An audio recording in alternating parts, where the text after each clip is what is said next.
Umoja Residents Association na by extension residents othe a Umoja nio mararwagira kiwanja giki na NMS nio kakumateithiriria nginya ndagika eno ya muico ni makoretwo makihiyika muno miaka iyo no igwo matwire igoti ni miaka 20 no mwaka uyu niguo mahota kuingira haha ti mwaka uyu niguo twahota gwikira nginya kihingo kiria NMS na ndikininite meri ona ngwiciria mugwanja kana kenda koguo NMS ni rokire guteithiriria muno thiini wa Nairobi na nutukwenda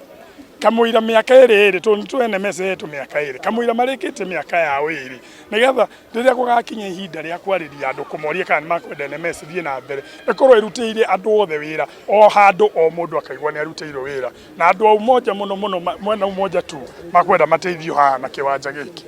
Kaka tunaanza already na unaona hata mheshimiwa anakuja na ndio tunamtuma kwa mheshimiwa rais wetu Uhuru Kenyatta ajaribu akuja hapa atusalimie akitujengea yol kwa sababu tukojo ako na uwezo na ako na nguvu.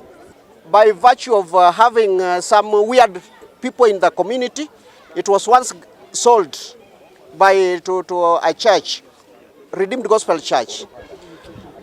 By the time we were looking for the development of a community center, we were taken to court by the grabber, that is the ownership of the Redeemed Gospel Church. But we fought it out for the last 10 years, and finally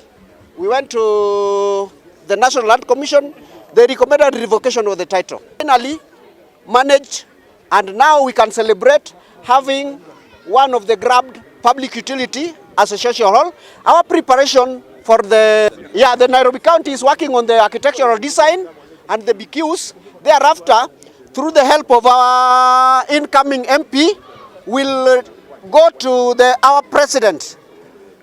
to help us to raise funds to do a community complex to help our youth nurture their